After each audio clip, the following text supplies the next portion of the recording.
live at that second, and it would have been really funny. Hey guys, how the hell have you been? It's Real Men Talk Shit. We got Josh texting and being rude as fuck, and we got Rekieta Law on this time. Bro! This is publicity, guys. For everybody that's wondering, I'm going to be looking at my phone for a minute. I'm hyped that we've got Nick here. And I'm making sure that I tweet about it, post in the Discord. I'm trying to spread we got to the post word. everywhere and say, you know what? We're good at our job and say that we actually have people. I'm just fucking with you because it's fun to rib you. Oh, how the hell have all of you guys been? Been doing great, man. I'm very excited about this episode. This has been a long time coming. For those who don't know, this is Mr. Nick Rekieta Law. Is it okay if I call you Nick? Would you prefer? Yeah. Of course. Nick is fine. Law channel on YouTube. I'm very, very hyped about. I hope that you've been doing well, Nick. Myth, of course, as well. Oh, I'm doing great. Bro. I used to watch you all the time. I used to be super deep into politics when I was a bit younger. I've kind of fallen out of that now, but younger. You're great. Well, I'm still really young. Before you were legal, let's just say that. I'm like looking. I'm like, yeah, you look real fucking old. I mean, yeah.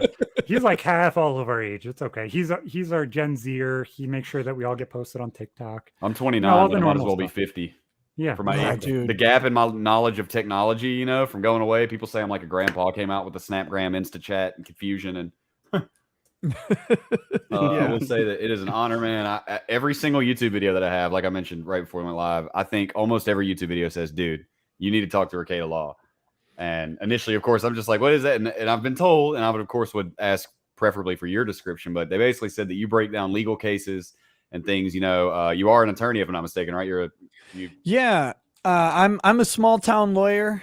A small town lawyer who ended up on the YouTube grift train, which is great. By finding a case that I knew something about the parties, and I just started drinking and reading the case and letting people know, like, just translating, right? What was in there. And that was the start of it. It was a complete accident, but it's been a happy accident. Excellent. So now I have migrated kind of into covering the live trials is something that's pretty popular, but really, like, every weeknight at 11 Central, I do a YouTube show. That is, I mean, we talk about the law sometimes. Sometimes we get into politics. Most of the time it's just me drinking, telling jokes, and I find funny stories and talk about them. That's it. Just spreading positivity and translating legalese into the layman's terms, huh?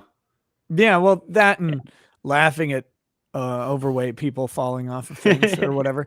Like, people pooping on beds, that kind of stuff. Taking shits on their husband's bed. From time to time. And hopefully reminding people that there are places out there where they can just get some normal, like, conversation. And not worry so much about, well, man, if I laugh at this joke or if I snicker at this or that, my whole life's over because I'm going to get canceled. Right? Well, that's what I wanted to be the title of the show. That's why it's so tongue in cheek. Real men talk shit. Like, if you don't understand and you aren't able to genuinely just have a conversation and fuck around with people and talk about, regardless of whether it's bullshit or extreme, hyper realistic, in-depth shit, then you're not able to have a conversation. You're not a real man. You're afraid of having that conversation. I agree. Yeah. And it's funny that you said the thing about getting canceled. Right before we went live, I was clarifying exactly how to pronounce his last name. And as is a habit of mine, I'm a guy that was really interested in world cultures. I always have been. I try to nail last names sometimes. Like, I know certain names, I can say, oh, that's Polish origin and stuff like that. Mine's French, a bastard Creole French. But funny that you say that, because one time, me being a guy that likes other cultures, I asked an Asian person, I don't know what ethnicity they were out of curiosity, and I was accused of being racist. I'm glad that I wasn't live on the internet at that time. I was legitimately, honestly curious. Was this an in-person interaction? Yes, this was in person. Yes, whenever I was in high school, his family owned a gas station, and nobody really talked to this kid. And I was trying to be nice to him, and I was like, "Hey, where are you from?" And he was like, "Here." And I was like, I mean, I know you're American, dude, but, like, what ethnicity are you, man? Are you first generation immigrant, or your parents come here? And he was just like, what are you asking me that for, man? Are you racist? What are you trying to find out for? You racist piece of shit. I'm trying to have a conversation Yeah, I with was you. It's literally probably just trying to have a conversation. this I'm is like, probably "I'm why on the ground." people don't talk to him. Like, Yeah, Yeah, no kidding. I found out pretty quick. I mean, he's a loner for a fucking reason, I guess, because I was just like, dude, you just called me a racist for asking where you're from. What can I possibly do? Like, am I not allowed to acknowledge the fact that people are from different places? I guess I don't know what exactly I did wrong, but thank you for not getting offended that I asked where your last name, originates. You know, It is there's people that extremely. Oh, go ahead. Sorry. You're good. I was just gonna make a stupid joke. There's people that shit in their boyfriend's beds, and then there's also people that shit on everybody else. And you don't want to be somebody who shits on somebody. That's all you got to do is just Metaphorically or not literally. not take offense, man. Shit fucking happens. Yeah, I was gonna say it is almost impossible to offend me. Like it takes a lot for a person to offend me. I can get offended at a concept. I can get offended by like some horrific act that someone does, right? Like it can strike to your core or whatever. But like just words, man. It's words. It's really challenging. And people say some vile shit, but it's like so if you don't give it power, who gives a cares? fuck?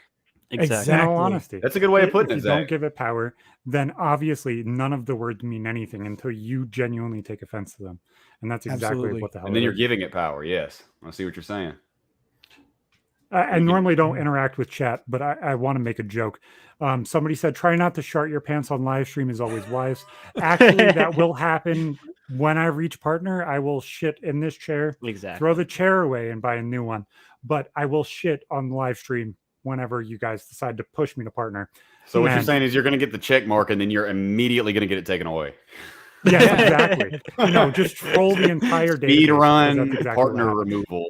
Yeah. Are you saying if seconds. you would shit all over yourself and make money, like you'll make tons of money just shitting all over yourself? Exactly. Okay, If you can't take humor on yourself, then why would you actually make jokes about other people? And that's the exact point. If you can't literally shit yourself, then how can you make fun of anybody else?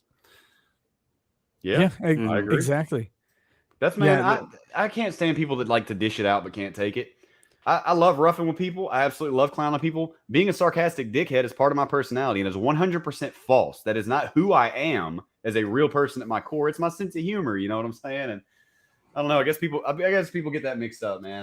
I'm a tough guy to offend. But the thing is that when I clown on people, I expect to be clowned on. Like when we went live and Zach was like, yeah, Josh is being rude, text on his phone. That was funny because I just got done saying everybody's going to think I'm rude. Like he's roasting me a little bit. And that's probably a little different than what we're talking about. But I rub him, he rubs me. It's a solidarity between people. Like, but people it isn't different. Sorry, yeah. Yeah, I guess you're right. It's not. Smaller scale, perhaps, or less possibility of offense, these small scale jokes. The scale of the joke is directly proportional to how much offense the idiot who's receiving it takes from it. Yeah, right? Exactly. Like you can say the most innocuous thing or the most lighthearted joke, and it can be the trigger point that blows everything out of the water. The shitting on thing was a reference. I won't get too deep into the specifics because now is not really the place, but I chuckled at a guy who I was friendly with.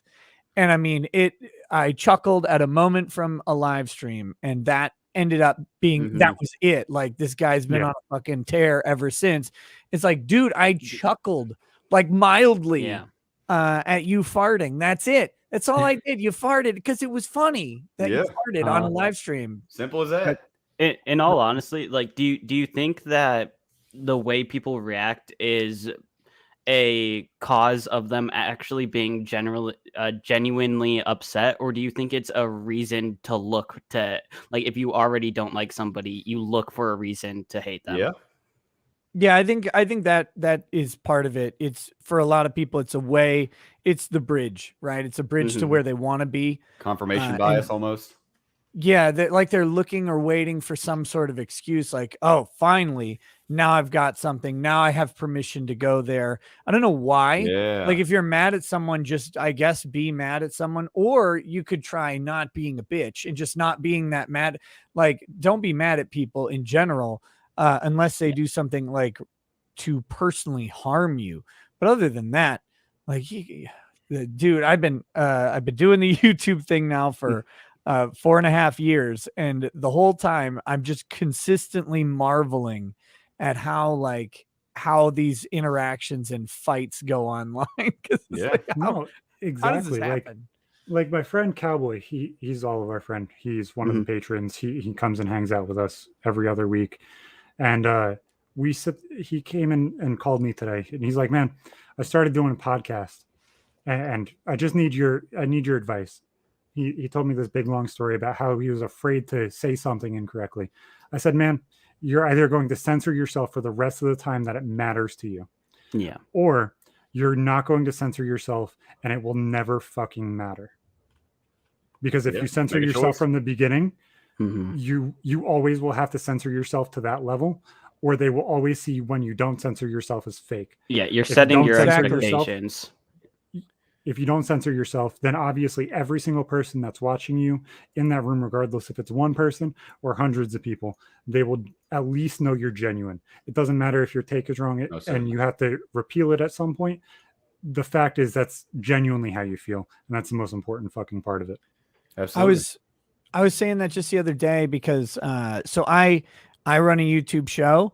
And we have a chat. Like I said, the nighttime show is where I live. That's where I've been for quite a while now. That's where my core audience is. That's who comes back to me every night. And that's the like raunchy show because it's at night and it's kind of hats off. Yeah. But then during the daytime, like with the Johnny Depp thing with Kyle Rittenhouse, I try and cover live trials. And so I had someone on the other night, or someone who was new to the channel. And I had another attorney on who happens to be Jewish.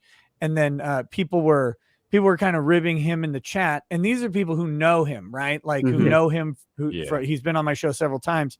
And one guy's like, "Are you going to address the anti-Semitism in the chat?" And it's like, well, no, like if people are going to say what they're going to say. And then they had said Viva Fry by any chance? No, this was Good Logic, Okay. Joe Neerman, who was on, and they were like, "Well, I know it's free speech and all, but," and so first of all, you're can't losing. throw a butt.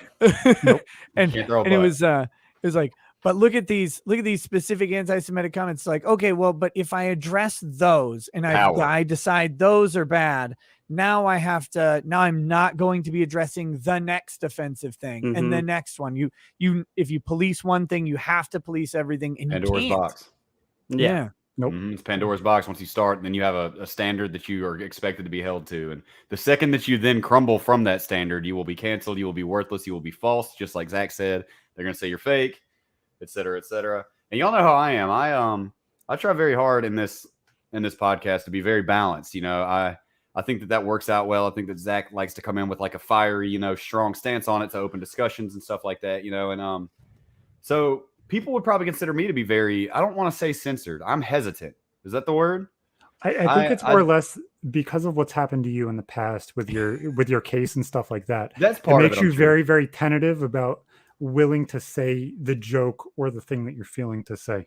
Yeah. Like when we were talking, what was it? Not last week, the week before, about how females push fucking fake accusations all of the time. And it's becoming a bigger and bigger and bigger problem, which is what we're seeing in the Amber Heard case, which is why so many women are speaking out about other problems that are going on in the country right now. You see everything kind of swaying this way, where it's slowly flipping. It's slowly flipping from feminism to male men's rights and stuff like that. And you see a lot of the problems coming to the forefront of, hey, every single person that's willing to say something, when they're censored by what you specifically feel, everybody will rebel at some point because they will be censored as well. It doesn't matter your opinion. It doesn't matter what side you're on. At some point, you will be the bad guy. And if you are the bad guy, at that point, you're never not going to be the bad guy after you accept being the bad guy. So you might as well just be Howard Stern from the beginning and just say what the fuck you feel, because at some point you're always going to be the bad guy. Somebody will always disagree with you. You can't toe the line perfectly because you're not saying what you feel for your value and your morals. And it's not even like necessarily like having to be as extreme as like Howard Stern or whatever, but you know, just be the way you are, and then you're not going to set false standards that people are going to rebel against then. Yeah. And what I was saying about, and me specifically, you know, is that honestly, a lot of my real true opinions or thoughts, I don't really have necessarily a firm stance where I stick my flag in the ground and stand up for it and say this, because I'm very I try to be very philosophical, if that makes sense, and I try to see all sides of things. I try, and I think I also would like to say I think all humans think that about themselves, or they try to. Most people think I try to see both sides, where they really are not. So it very well could be wrong and distorted. But honestly, there's a lot of times, for example, I don't go into politics. Y'all know that. I dodge that shit like the plague. Okay. The political party that I do typically affiliate myself with, I piss a lot of people off. Does that make sense? You know what I mean? Like that they're like, no, you can't feel like that. Because I like to consider myself a pretty moderate dude. So I got stuff that'll happy and piss off both sides of the party. Oh, yeah. So I don't really, get a lot of opinions in that are firm and definitive, because I'm just, I guess a little too moderate, I suppose. I'm just always trying to see the middle ground. And so I'm not necessarily ever trying to censor myself. It took a little bit of balls on my part, Zach. I didn't really want to say that thing I said about the sexual harassment and how some women lie about it, because there are women that truly are sexually harassed that need help. And we're not denying that in any sense. We're but we were addressing the fact that there needs to be I'll take the hard position. I'll take the rough spot. Yep. Sexual harassment has never once occurred in the history of humanity. It's all fake. but Genghis Khan never sexually harassed a soul. He was a saint. Like a third of no, it's people on not Earth like we're not have all his DNA. related, man. Come on, we're all wanted cousins and uncles. We're all and Genghis brothers, Khan cousins and Yeah, descendants. exactly. We all know. But like in the Not grand anymore, scheme of things, in that specific circumstance, we see in Johnny Depp and Amber Heard why there's an entire court case is because she came out with a lie that stuck. Yes. When you hold somebody accountable like that in a situation that's not necessarily the truth, this is what happens. And men are finally coming and standing up and finally able to say something. And you see both of the parties. You see the entire center. You see the extremists on one side going way the fuck over there. Exactly. And the other side going way the fuck over there. And everybody in the center is sitting there bashing each other's heads in because we disagree over a week amount or a year amount or monthly amounts. And it's like understanding where everybody comes together is more important than when we're a little different. Absolutely, man. But people focus on the differences way more than where people join, because it's something that they can argue about. And honestly, people frankly value negative things way more than positive things. So well, it's the Johnny Depp case is really interesting in that respect, because this like men versus women, accusations, sexual harassment, whatever divide for some reason is categorized as left versus right, but it isn't a left versus right issue at all. It's like those are convenient shortcuts to try and get there. But I mean, if you look at Johnny Depp and Amber Heard, these are not right-leaning people. Like not in the slightest. Left-leaning people. Deep, we're deep in Hollywood land. We're in the liberal epicenter of America, and so it's like this clearly is not a right versus left issue. But at the same time, when she's getting the ACLU to help her draft her op-ed, they're like, we want to tie this in with Trump. We want to tie this in with his harassment of women. It's like, wait, but like Johnny Depp is clearly. He's clearly not a Trump guy. Like he had made an offhanded comment about the last time an actor had assassinated a president, for example. Like and he got a lot of heat for that, but in their circle, it wasn't that big of a deal. This is not a left versus right issue. This is an issue of right now. We've got people exploiting power, and that's all through history. People have exploited power, but for whatever reason, we're in an era where words are given the most power of anything. I mean, you're almost worse off if you say the wrong thing, you're almost more reviled than if you shoot somebody. Like, and that's crazy to think about. That we're there. It is very true. Think about how many celebrities in the past year have gotten locked up for murder and stuff, and how quickly that is on and off of the news. Oh yeah, that one's gone quick. Yeah, but somebody has a bad tweet and it's running 24/7. Look at Chappelle. We've been hearing about that for 6 months now. He If we'd have shot somebody, just like Nick said, if he'd have shot somebody, we'd have heard about it. Would have been like, damn, Chappelle's gone for life, and then that'd have been it. But nope. Or Instead, it would have it's been like controversy and it's clicks and it's engagements on Twitter, and so we fuel it and fire it. No, and you see people like Hassan sit here and portray Amber Heard as like this amazing case of mental health, and that's the only problem. And it's like that's not the only problem. yeah. Because we do have freedom of speech, we also need freedom of being able to prove intent and showing that you're not guilty until you're proven guilty. I wish and it worked like let's that. go back to the way it was. It's not going back and like setting our country back, but the country goes on this crazy fucking roller coaster, and it's getting more and more extreme on both sides as it goes. Yeah. So it's Hassan, spiking.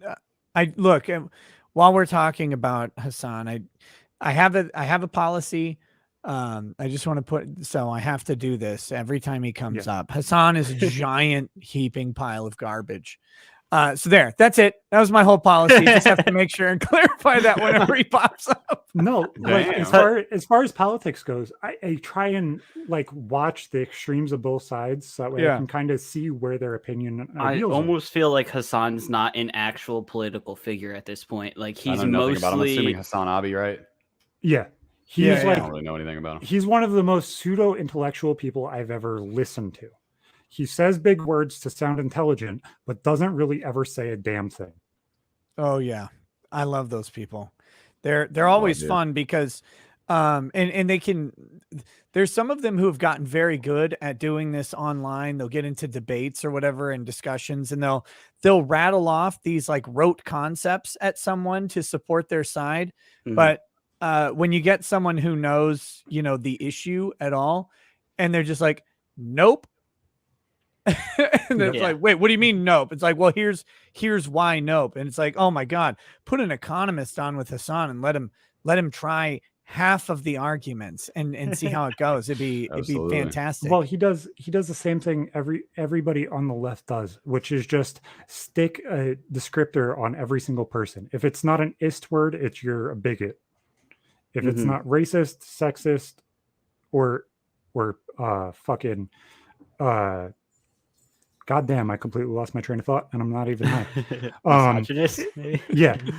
If you're not an ist, you're just a bigot. And it's like, that invalidates every single thing you fucking say. Hassan is the biggest grifter on Twitch within the political field. Like, he's a React dandy. He sits he lives about 46% of his life on Twitch. Like last year, he streamed like 46% of the year. And he sits there and reacts to whatever he wants, and then goes and tells his audience what they want to hear, so he can get more views and more money. And then he goes and spouts these ideas of taxing the rich while buying $1 million houses and designer clothes to go to concerts that only celebrities go to. Yeah. So is it like, if that's just briefly, if that's Hassan's hypocrisy, is like the hypocritical person on the right, the person who like preaches like free market capitalism or whatever, but buys like mac and cheese and wears garbage bags? Like what's I don't know how what's the converse of what's the bizarro world Hassan? I'm trying to figure that out. There's definitely grifters on the right as well, but you would assume that it would be the people that are like so holier than thou, but have so many skeletons in their closet that you'll never see. Oh yeah, that's the best. I try and stack my closet. I mean, maybe it's something like, this is the farthest that I go with politics. Y'all know, this is already just a little bit too far for what I typically do personally. But I will say that, for example, if I'm following this correctly, because I don't really know this guy, but if you guys are looking for an example of somebody, fact is that Tucker Carlson said in court his show should not be taken seriously. You know what I mean? Yeah. He says all this crazy hyped up shit to make people get mad, and they throw their money at him, and they're mad, and it's white people versus everybody. And he said in a court of law, even though everybody ignores it, he's point blank said, my show is bullshit. Everything that I say, no reasonable person should believe it. Is that the same thing we're talking about here? Just doing it for the money? It's definitely Tucker Carlson is part of a network, so it's a little bit different. He has to take creative ideals from them and really do what they direction. Whereas Hassan is doing it as a free agent, A lot of people give Tucker credit for that, but he's not the one who invented that defense. Do you know who that defense is actually named after? Alex Jones, right? No, Glenn Beck. It's I think he the did that Maddow too. defense, the Rachel Oh. Maddow defense. That's who used that defense first, and people often forget that was Rachel Maddow on, I think, MSNBC when they got sued. She basically said the same thing. And to be fair, that's the standard legal defense. Alex right? Jones did it as well during. I would It's the assume that in Shaggy any defense. entertainment industry, that's probably a wasn't me. viable route to argue. I would assume it's hard to prove that you are meant to be taken seriously. You know, it's probably pretty easy to say, "No, come on, nobody should believe this." And I can assume that happens left, right, center all the time. It's like a truncated version of the defense that plays really well in the headlines, but the reality, and again, to Rachel Maddow's credit, to Tucker Carlson's credit, the actual legal defense is we are opinion shows. We are not news shows, and they run on news networks, but they're very clearly like, this is Tucker Carlson tonight. This is not 11 o'clock news. So you're going to get commentary, you're going to get opinion that's going to be thrown in there, and they're going to be adjacent to news stories, but they are going to be actual commentary. Which I mean, gives it's legitimacy, just like it does on the other news stations. It's not specific to Fox or to CNN or whichever you like to watch. It's not specific. It's the same thing. They're going to try to mix in the news with some facts and opinions, and then it comes across as this was stated this way, and it's kind of something that's fading out because, like, I don't have cable. I don't watch cable anymore. Most young people don't have cable. Nope. You know, I'm done with it. It's something that now we're getting not these large networks where they can do things like just mix in fact and opinion, and where we're having like more YouTube and content create based where usually a video is on one topic and you know whether it's opinion or factually based. True. So I think as things go on, it will get better. Although I'm sure people will find a way to skirt around it, as they always do. So I know we kind of skated around it, but this whole Amber Heard thing and Johnny Depp thing, to get off of going politics wise for Josh, so that way you can contribute. I got you, buddy. No worries. I was just partially lost. I don't really know much about the guy or anything, so I was just sitting here like, okay. I know. That's why I'm cycling back around. So that way it's we're just trying to get you into as much internet beef as possible without you being aware of it. That's what we're doing. I think my first episode when I was a guest on this, I think I called out a big content creator on accident. And you called out Keemstar, and I was working on getting him as a guest too. And immediately Zach was like, "I'm trying to get him on the show." I'm still trying to, get him on the show because I think it would be an interesting conversation. It would be interesting, but Keem, get on here. Get on here, you giant pussy. Get on here, Keemstar. Come show everybody what's up. No, I'm just kidding. Keemstar's I've talked to him a couple times. He's always been a good dude to me. That's pretty much what I said on the show. That he's a giant pussy. I was like, come back up. Come defend your shit, bro. Come defend your shit. Come tell us about it. You so cool. Look, I got personal. It's personal for me because I'm a RuneScape player, and he accused a RuneScape player that was an old man of being a pedophile, and it never stopped. And then he apologized and then went back on the guy and pretty much ruined this like old man's life. Well, Keemstar is one of those people that's always content first. He cares about the views more than he does being reliable, and honestly, like probably ruined that guy's life almost. Like, he went from over 100 viewers a day down to like 20 because people just ran with it, because just like we were talking about a minute ago, somebody says something and any kind of a news source, whether that, I don't even remember what he called that. What's that called? Internet what's he call it? Drama alert, right? Drama alert. Yeah, drama alert. Yeah, I couldn't remember what it was called. And this it wasn't him. It straight up wasn't him. And he was like, this dude's a pedophile and blah, blah, blah, blah, and all this. And it did come out that he had been talking to like a 20-year-old girl that was flirting with him that clearly wanted some of his Twitch money. But she was of legal age. Yeah. She was 20. I'm not going to sit here and pretend like it's not creepy to me. It's my personal opinion. That's my personal opinion. A lot of people don't think that. They think as long as they turned 18, then it's not fucking weird anymore. But okay, whatever.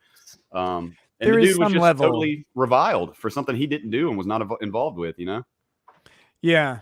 Yeah, no, it's that's the danger of a platform, right? Because I don't know this specific situation, but it doesn't matter, right? If Keemstar says something salacious about someone, he can post a retraction, he can try and undo it, but you can't. The first story goes bigger. You can't.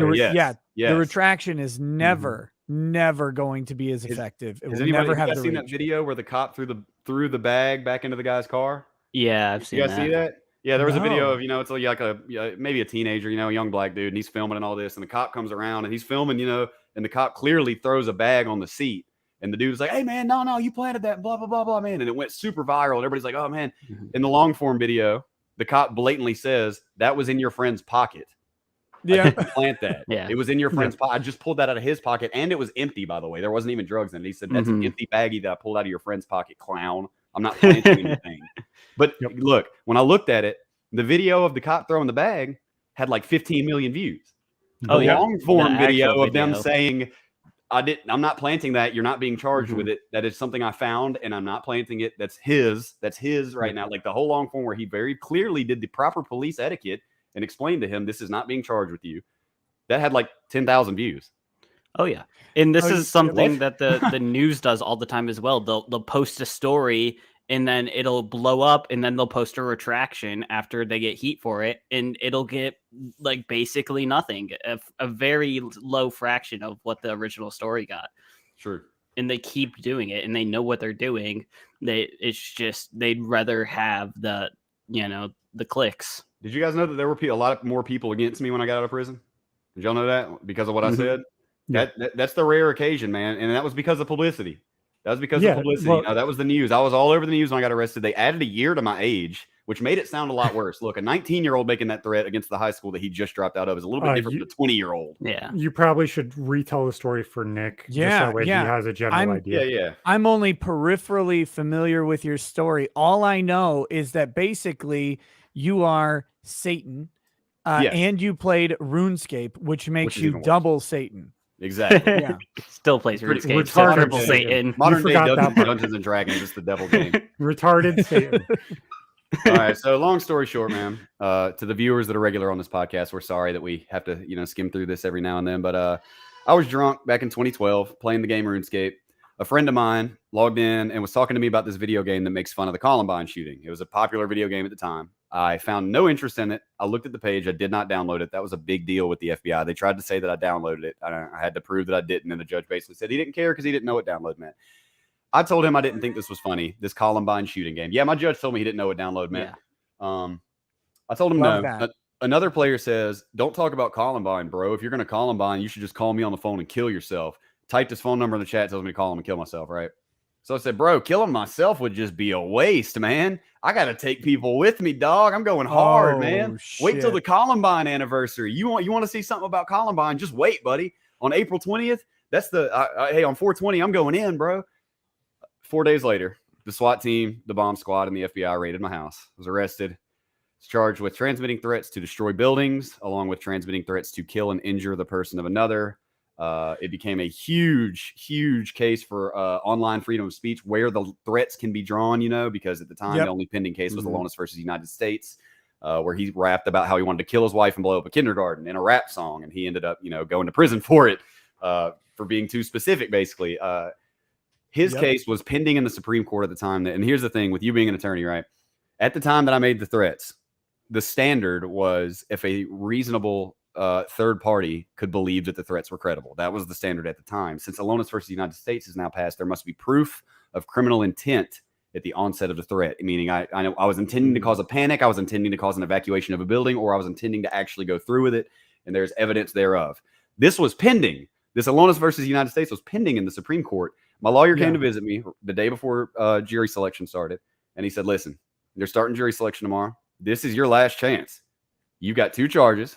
10 and 5. They're going to run them wild. You're going to do 15 because the law says if you said it, it's a crime. So I'm just telling you right now, this is your last chance to accept your responsibility and get those points knocked off and lower your range, because if you take this to the box, they're going to give you 15. And I said, okay, you convinced me. I'm scared to death. I was 20, and I said, okay, fine, 15 years. I can't even wrap my head around that. I signed the paper and I pled guilty for making these threats, unknowing that there was a pending Supreme Court case wherein, like, literally, if I did the same thing today, I wouldn't go to prison for it. But I ended up being sentenced to 6 years. You'd hope, yeah. I served 5. I served 1,795 days the first time. The judge hated my guts. I got out, smoked a joint, drank a beer. He sent me back for another 1.5 years. So that's kind of the long and the short of it. Bag. Yeah, it's the judge, man. It's kind of a long story. The dude hates my guts. I wrote a letter to him, and I read it and made a YouTube video about it. And unexpectedly, it was quite popular. I had a lot of grievances, to say the least. He very much had a personal problem with me. I'm openly admit that he is a judge that is much more part of the solution than he is the problem. He is light with sentencing. He is a compassionate judge, man. I give him credit there. He is known for being compassionate. But for me, no, sir. I don't know. The only thing I can fathom, I always said I must remind him of somebody that fucked his daughter or stole his girl back in the 50s or something. You know what I mean? Like, it had to be because he sees me and I'm talking about, man, the second that man looks at me, there's rage in his eyes. I don't get it. I don't know what it is, but the system's fucked because I have no choice but to be subject to this guy that hates my guts. You know what I mean? I don't know what's in his head and who I remind him of or what his past biases are or et cetera, you know? So yeah, man, I said that I was going to shoot the school. I did say it. I straight up said it. I said my last name. You put a date down. That was the date was a Saturday, by the way. The date was a Saturday. We found out after I was in jail for 3 or 4 months. It was coming up on, you know, at 420, and we were like, wait a fucking minute, man. Come on, dude. Come on. And they're over here acting like I've been meticulously planning this shit. That's the thing, man. And I would imagine that you're quite familiar with this. And this is kind of the crux of my case and why I talk so loudly about it. I openly acknowledge, man, that what I did was fucked. I get it, man. I understand you can't say. And let me also remind everybody, this was 2012, bro. There was a mass shooting in a movie theater that year. And other than that, I can't even remember a mass shooting other than like VTech. Like, it wasn't this atmosphere at that time. All right. Like, I get it. I get them coming and raiding my shit. I get them arresting me, some counseling, some therapy. I was an alcoholic. I had no job. I was strung out on drugs. You know, I'm just being honest here, man. I was not an upstanding member of society. There was no reason for them to look at the case and just instantly dismiss it. I also openly admit that. All right, Nick. I was a piece of shit. I disagree, but go for it. I mean, I'm going to say that the counseling and the things that could have happened would have done the same for me that I am now. Like, now I've been sober for years now, dude. I got a baby girl and another on the way. I'm married, you know, and things are going great on Twitch. But I served a lot of time in prison to get there, like a copious amount. And that's kind of been the crux of my story, is not only the fact that I get it, I fucked up, but 6 years was overkill by a damn sight. Yeah. And also, I am very much open to exposing, if that's the term for it, what links the FBI went to try and prove that I was going to do something I was never going to do. Because there is, I have to say alleged, and I'm sure you understand that, Nick. There is alleged blackmail on my case. The reason that I was given so much time, 2 of my ex-girlfriends offered testimony at my sentencing hearing. Hell hath no fury like a woman scorn, as they say. Oh, yeah. And they got up there and they ripped me a new one, right? And it was very confusing to me why these girls would get up there and say he was going to do it. He told me he was going to do it because they had records of my phones. He never said this. They tore up my whole house, and these girls said he had plans and drawings. He didn't have any plans or drawings. Oh, he was saving money up. I didn't have a bank account and I didn't have a job. Like, none of literally every single thing that they said was easily able to be disproven. Yep. I mean, and I remember the prosecutor saying that famous line. Which way is it? Let me think here. Absence of evidence is not evidence of absence. Please, Nick, can you please tell me better? Can you give me better evidence of absence than absence of evidence? What better? You know what? That is a nice scientific argument. That is a nice argument for the scientific method that an absence of evidence is not evidence of absence. But in philosophy in a criminal court in the United States, absence of evidence literally is the evidence of absence. Yes, that's exactly what I was thinking. I was like, what else can I offer you other than the absence of evidence? You know, like literally the crux of this crime is that I was saving these things, you know, and okay, so here's the thing about the blackmail, and this is all alleged. Let me also say this is from the girl herself, and I will also publicly state that I believe her. Okay, everybody, I believe that this is what happened. I believe this is the truth, in my personal opinion. I don't even know. I don't even need you to tell me the story yet. I want to hear the story, but I don't need you to tell the hypothetical alleged story without knowing that that there was pressure and leverage put on these girls. I'm guessing to make them a willing accomplice if they did not go ahead and offer testimony against you. Is if you don't do this, if you don't testify, we're going to have to assume, you know, that you were in on it, that you were helping him plan this, that you knew you could have said something and you didn't, right? Like, that's very, very close. That was 98%, man. The only difference is what they were charged with, what they were holding over their head. You were absolutely correct. You already know the method. They squeeze them like oranges until they get what they want. And this girl, in her own words, this is her words, not mine. And I believe her. She said, okay, so there's 3 prosecutors, right? There's 3 prosecutors on my case. One of them didn't touch my case because I went to school with his daughter. His daughter was in my grade. So you already know, conflict of interest. He did not touch my case. He didn't file a paper. He didn't write a motion. He's a prosecutor, and I went to school with his kids, and so they tried to cover that up real good, right? But he has a son, that third prosecutor that didn't touch my case. He had a son, and he was in 3 grades below me, right? My ex-girlfriend Meredith got very... You only said first names. You're good. Just continue your story. You only said first name. Nobody knows who the fuck it is. If you play it off, you're fine. So my ex-girlfriend... it was a hypothetical name anyway. Yeah. Well, I mean, I didn't say her real name, but still, it was close enough. Good grief. Anyway, you didn't say her real name. Allegedly, Stella Anderson. According to her, yes, her. That's the one. So, according to her, she got very screwed up at a party. Had a threesome with a 17-year-old. Uh-oh. Who took pictures on his phone. Guess who that 17-year-old was? Yep. The son of the prosecutor. Son. Is it how crazy is this? This is this is her side of the story. I'm not saying it happened, and essentially she was charged with production of that's a mandatory minimum charge right there. You're going to prison for that if you get charged with that. And it's like the literal opposite of the intent. How old is the hypothetical person in this scenario? 18? It's 18 and 17? Yeah. The law was not supposed to apply here. I mean, it's because it was federal. That's the only reason. He uploaded the pictures to the cloud. Well, because it was, and it became federal. It's because it was convenient. God. It's because it was convenient for them is why it applied, not because it was federal. Exactly. Oh yeah. Exactly. That's the truth. That like the loophole legal thing is they put it on the cloud, but here's the thing. In her words, they were very discreet. They showed up at her college. She had moved out of town to go to a different college because of the incident, because of the rumors, she said, because of that happening, and everybody knew, she said, so she skipped town, went to a different college. She said 2 police officers came to her house, knocked on her door, arrested her, kept it very under wraps. She talked to the prosecutor, the lead prosecutor on my case, who mentioned me by name. Is that illegal, Nick? No, It's not illegal for him to say this is an unrelated case, but about Josh Plaughton if you offer his testimony on him specifically. And she also told me, now this is the kicker, this is where it might get illegal. It's unethical. He apparently showed her a PowerPoint. Yeah, it's definitely unethical. Showed her a PowerPoint. Yeah, unethical for sure. He showed her a PowerPoint. Yes, in her words, he showed her a PowerPoint of what she said during their first interview 17 months before. He gave her a PowerPoint, and she told me that he went through the PowerPoint twice and reminded her multiple times of what she said. That's the bullshit. They did that. So going to the Kyle Rittenhouse case, I don't know if you remember, but there was the guy, the photographer, Nathan DeBruin. Yep. And they did that to him, where he came in to show some pictures that he had taken from that night. They had asked him, the prosecution had asked him to come in, and then they were trying to get him to identify Joshua Zeminski, who's the guy who took the first shot into the air that kind of triggered, that a lot of people think triggered the whole event. Yeah, no effect. And what they did was they're like, they have him give his whole statement, and they're like, do you recognize this guy? And they're like, no. And then they start showing him pictures of Joshua Zeminski from other contexts, right? And they're like, so now you see this guy, you see that that's the same guy, and then they're like, do you want to change your statement?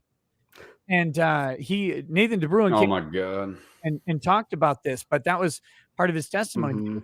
Him trying to get him to change his statement about this incident after they had showed him evidence that they had collected, trying to make that into his memories.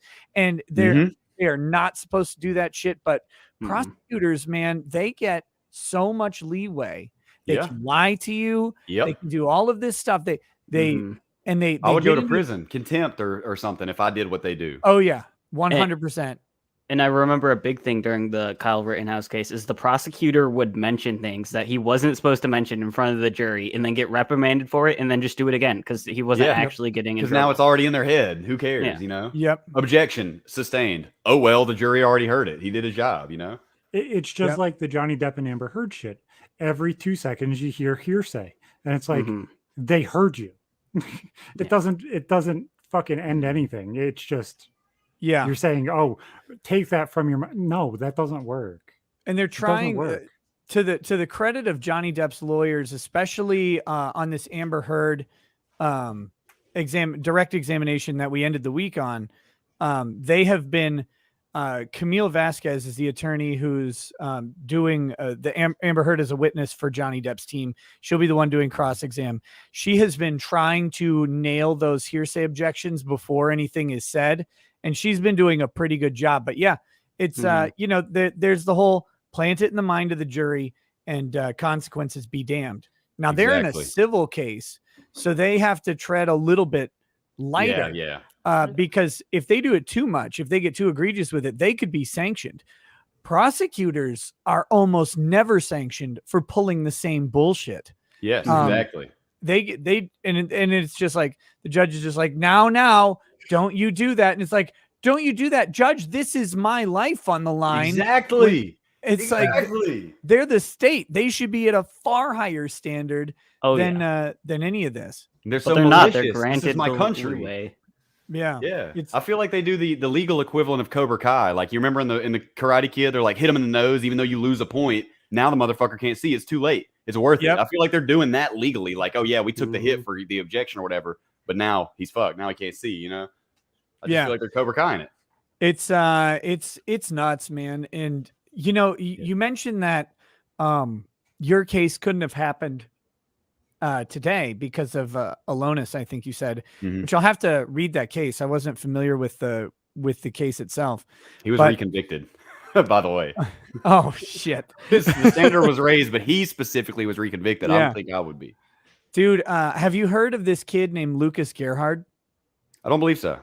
Okay, he's up in Michigan. And he was going to school on the Upper Peninsula of Michigan. And he had this guy had been the backstory is deep. He's going to college. He was a police cadet, like with a junior cadet program where he gets to go and hang out with cops and do cop things, but he's not like on the force or whatever. And so he's like, this guy wants to be a cop, and he's in a law enforcement class in college. And this is like 2 years prior to the incident, or a year prior or something. And he gets the discussion question. Like when I went to college, message boards were barely ever used, but now it's like a thing where you have to post shit on a message board and you have to participate. And so they did, for him, he had to answer the question, should women be in law enforcement? Right. And so he's like, look, most women will not meet the current standards for physical fitness for law enforcement. So I don't believe that most women would qualify, but if they can meet the physical fitness standards, then sure, they can go ahead and do it. And the standards should not be lowered. So you had it's a pretty common take, right? Well, wait, was that controversial that he said that? It was in his college, right? With a couple of the women in the class who went apeshit on him. Yeah. And then they started dogging him everywhere he went, doing the cancel culture shit for years, just going after him. And then what finally happens is he's on break from school, like the winter break, it's Christmas time, and he's about to go, or no. It was, it would have been summer break. He's about to go back to school, and he takes a picture of his AR-15 and he posts on Snapchat to his friends only. And importantly, the girls who had been dogging him for a while, they had been blocked from his Snapchat, so they can't see this. And he writes the post, and it says, bringing this bad boy up north or up to school, gonna watch the snowflakes melt. And by snowflakes, I mean snow, right?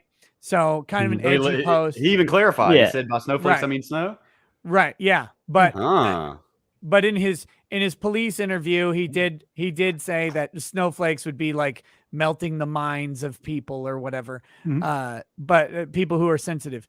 He gets charged with making terroristic threats from that Snapchat because one of his friends showed one of those girls.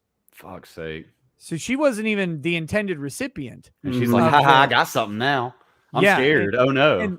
And the crazy thing is, it was perfectly legal and legitimate for him to bring his gun to college, which he did, because they have an armory on campus, because it's Upper Peninsula, Michigan. Kids are going to go hunting, stuff like that. Yeah. So he drives to school, checks the gun in at the armory, cuffs go on him right after. And that was back in August of 2020. He was arrested. He was held for 83 days in jail without a hearing. And then they finally got a hearing, and he's been on house arrest since then till now. So he's still on house arrest Is he a year and a pre-trial then? half later. And, they have not gone to trial. They've had some, here's what the prosecutor did in his case. So they had a bail hearing to get the ankle bracelet removed, because you have to pay for that. People don't usually know when you're on probation, especially in state court, but sometimes in fed court too. When you're on that pre-trial probation period, your pre-trial release, you have to pay for your drug testing, and you have to pay for the ankle monitor on your foot, and it's expensive. It's hundreds of dollars a month that you're paying on these things. And if you can't, guess what? You go have fun in jail, where you really can't pay. And so they're trying to get this thing off, and the prosecutor brings in a video of the Christchurch, New Zealand shooting and plays it in court as if that had anything to do with it. It's inflammatory. And the judge like watches the video, goes ballistic that this guy was going to murder all these people. And he's like, he had nothing to do with it. And so then, he's keeping that ankle bracelet on. And I mean, this case should have been dismissed like yours. I mean, your case should have been dismissed outright. It's obvious that this is a joke. This is a shit post. What does the Christchurch shooting have to do with that case in any sense? The Christchurch shooting doesn't even relate to schools. Isn't that what it's called, Rekieta? Nick, isn't that what it's called? Inflammatory? It's just inflammatory. They're just trying to get you pissed. Yep, they just wanted to put the judge in the state of mind like this is what he was going to do, which is ludicrous. For one thing, but for two, even if he were I've not gotten a chance to talk to him, but I've talked to his dad. His dad's a 30-year Marine colonel. This is not a kid who's going to shoot up a school. But even if he were intending to go shoot up a school, Christchurch would still have nothing to do with it because it's in fucking New Zealand. It's New Zealand. It's a church, not a school, and it's not even. I mean, what the fuck? It's not relevant. It's just inflammatory, just to piss them off. It's it's nuts. But that's the leeway that prosecutors get. I mean, if you try that shit in civil court, the other party would. I mean, you might get sanctioned to the point of losing the case. It's crazy how improper that was, but prosecutor just got to run with it. I mean, they're basically able to do whatever the hell they want. I mean, that old the Latin phrase. I never memorized it in Latin for some reason, but who will guard the guardians? You ever heard that? You know that? Yeah, I don't know I don't know the Latin for it, but yes, I've who will guard the guardians? You know, I mean, they're in charge. I mean, you go complain to the feds that the feds are fucking you? Look, somebody said in my Twitch chat earlier, we did an internal investigation and found that we did no wrongdoing. Have a nice day. I mean, what the fuck do? You know what I'm saying? They're in complete and utter control, and they can do things like arrest people for bullshit charges and charges that weren't meant in the spirit. The spirit of the law is something that I never learned about until after I was locked up, and that's a very important thing that is largely ignored. The spirit of the law is completely ignored, and it is instead warped into the widest possible net with as many hooks as it possibly. If they can possibly squeeze you into this charge, they will. It's the exact opposite of the way it's intended to work. And there's actually a legal rule on it. It's called the rule of lenity. And the idea is that the rule of lenity suggests that the law should be intelligible to the average reasonable person. So if you have a law that looks like, no, this law is for this purpose, and then you're trying to sneak people in and expand the use of the law, the rule of lenity in criminal trials specifically suggests that the court needs to call attention to the purpose of this law and that it's not intended for this. I've never heard of that. That's interesting. It gets Robert Barnes has talked about it quite a bit. We talked about it a lot during Kyle's case because one of his charges was he was a minor in possession of a firearm. Okay. Right. And the crazy thing about that minor in possession of a firearm charge is that it was not intended to encompass a 17-year-old with a rifle. What it was intended to do was encompass basically kids with handguns, specifically handguns in the inner cities, Milwaukee, to address real crime, Green Bay, right? To address where unfortunately U.S. gets such a bad rap on gun crime. The overwhelming majority of U.S. gun crime is gang related in inner cities. That's just where almost all of it happens. It's just And not on the so- news as much as school shootings are, to be fair. Right. Well, it's Mhm. not as salacious, right? Like it's every day in Chicago, and it's every day to the tune of 2 to 4 people. I live in New how- Orleans. Yeah, you're right. I mean, it's Yeah. every day. I grew up in Yeah. Houston, Texas, in the '80s, and I remember when we moved from Houston to Minnesota, it was such a weird thing because the year that we moved up in 1991. In Minneapolis had 62 or 63 murders in all of 1991. And in Houston, when we moved up, I think in 1992, that was January in Houston was the 63 murders. So you're talking 2 a Damn. day. And I remember the news stories every night. It's murder, murder, murder. It's like, geez, can somebody take a break from killing somebody? Mm-hmm. And Yeah, you would it's- assume that the people that would try and bring up the community and fix the community would understand that gang problems are the main problem. Like, let's deal with the gang problem. It's not necessarily a power problem. When you take the father out of the home, it starts a bigger issue, and then everybody's looking for a dad figure, and just goes and goes and goes. Why is that so wrong to say? Because of political correctness, man. Like we're just stuck in this time, and it's back to the beginning of the show and where the origin of the conversation is that words have been given all of the power in the world. Yes. And they used to not Mhm. mean much of anything, but now you've got I don't know if it's a bunch of like fucking pansy psychologists or whatever have brought I us don't know. here saying like, oh, it used to be sticks and stones may break my bones, words will never hurt me. And I know that's like a very juvenile saying to try and reinforce kids, but at the same time, it's true. You have to give power to the speaker to allow the speaker to And I cause you harm. remember Woody's gamertag coming up with this saying that kind of like pushed that into the new era. It was, understand somebody on the other side of the screen can say whatever the fuck they feel like, but you also have the power to walk over to the power button and turn it off because you'll never see it again. That's like that old Tyler the Creator quote. Yeah. How is Like- cyberbullying real, motherfucker? Turn your phone off. Like, Close it's your not a- eyes, turn it off. Close Walk the away from your window. computer. Damn. Like, it's not so hyper complicated that it's like, can you just understand it's not a color issue?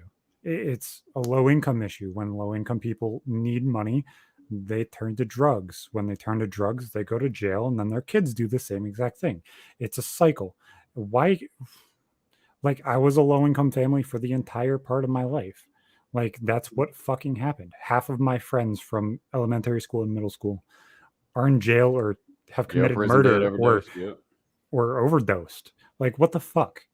Like, why can't we just point it out and say it? I got so flamed for that and said that I was told that I had white privilege and everything else. It's like, motherfucker, you don't know who the fuck I am. I grew up with no dad. I grew up with no fucking money. I grew up with a mom who struggled extremely hard mental health wise and kind of only worried about herself 80% of the time. Like, that's what fucking happens. You fall That's into life. very, very bad circles. You fall into gangs, essentially, because you have a group of friends that looks at each other's backs, regardless if it's by color or by class. Like, Zach you being just the fall young into Crip those things. as he is, or was it blood? It was Bloods. wasn't No, it? it was. I That's super was tender. asked to join the Crips, and I was asked to join the Latin Kings. He's We can an go over the MS-13, Latin yeah. Kings. Yeah, MS-13. Oh my god, are they that famous? How do you know about Oh. MS? I thought that was a Southern thing. In California. They're Oh, in no. California. MS-13 has like I remember I've met Dude, so I many saw- MS-13 where I'm at, dude, or where I was at. I They went were on running. I went on a mission trip in high school, and from you got to understand I'm old. That's 22 years ago. To Juarez, Mexico, and we would see like MS-13 shit spray painted on the on like lampposts and stuff, and they're like, "Don't worry about it. It's just a gang of young kids, right? Like it's just a gang of young kids." And then like one of the local ones, and they're like, "Yeah, they just go by numbers of." It was like one of their precinct, like sections of the city or something. And now like Right. MS-13 is this notorious Yeah. gang that I think they've achieved cartel status. I don't know if that's like an Xbox award or whatever that you get, but Achievement they're unlocked. they're $1 million drug sale. they're Congratulations. they're fucking horrifying too. Like that's the shit that turns my No, stomach. Is They do the same shit the cartel cartel shit. does in Mexico, and the same shit ISIS and the Taliban did in the Middle East. I can confirm they sell behead drugs people in the middle prison of too. the street. They sit there and sell drugs. They use the drug money in order to use their fucking terroristic threats and everything else. That's exactly what a lot of those people do, is just use violence to create more violence and use that violence to sell drugs, and then the drugs enable their violence. And it's like, we have to handle the problems. People say that we have to handle the problems. They're shit on because they say that they're racist. And it's like, it's not a race thing. It's dealing with the problem at hand. It doesn't matter what color the problem is. You still have a problem. If the problem was white, I would tell you to deal with the same thing as the problem of any other color. You have to handle the problem. If there's a massive aggression problem in whatever race, you have to handle the problems. Yep, absolutely. Because like you said, it's typically not about the race, right? Because if you could take any racial demographic and remove them from various other socioeconomic conditions, and you don't find the same problems. It's often related. It doesn't line up with adopted children. It doesn't line up with children that have both parents and live out of the city. So it has to be a societal and a lifestyle choice, not necessarily a problem with specific races or cultures. It's when you find that city culture and you enable what is that glorified in your culture?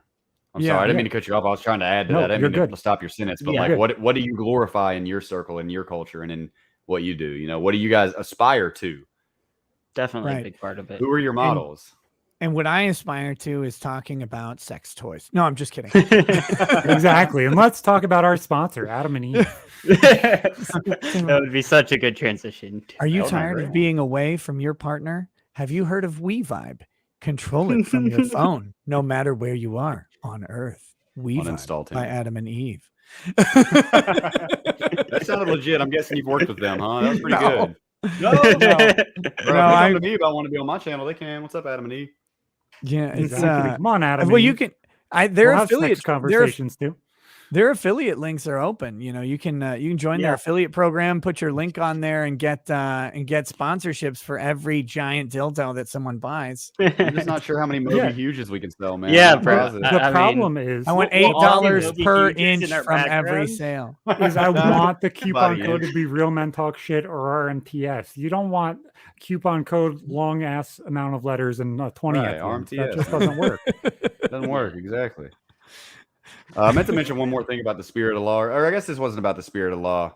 This is something that I don't care if people take this the wrong way. I wanted to say one more thing about my case. All right, I went to prison for saying I was going to shoot up a school. They said I was going to do it. The judge said he thinks I was going to do it. Right? They sent me away.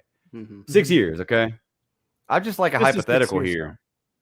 As hypothetically, like I just want to say, this is going to sound fucked up, Judge. Y'all are real lucky I wasn't serious. I'm just saying. Oh no, my daughter's awake. Like, how in the fuck, if I really was a maniac that wanted to go shoot up a school, do you think the system stepping on me and put me in prison for only 6 years was gonna stop me? I'm just saying, Yeah. if I was that hell bent on it, if I was the sociopath they made Honestly, me out to be, The thing is that would I would have done it. radicalize you more in that case. Right, that's what I'm It saying. would- They're it would- lucky that I wasn't serious. It speaks for itself now in my lifestyle. But like, imagine if I really was serious, bro, I would have done it. I would have done it. Came out here and fucking done Cut it yourself off. off because of TOS for 2 seconds. Yeah. The main problem is Is it Tio? My Eh, bad. yes. The main problem of it is like that also then leads to the ideal of then it should either be you go to jail and you stay there or you don't go at all. That's what Because I'm then saying. that radicalizes Exactly, like, the entire jail system of it either being it happens or it doesn't, and then you have a major problem. Well, That's what I'm I'm saying. going to delete the VOD. I got it. Don't And- worry about it, boys. and was here's- it that bad? What did because I said the quote? Like I said, oh, if I wanted to do it, my bad, y'all. Sorry, everybody. I don't want to do it. I didn't want to do it then, and I'm just saying the feds You're are good. They should have either Good put me thing for it life or let records me it by go. itself. We're good.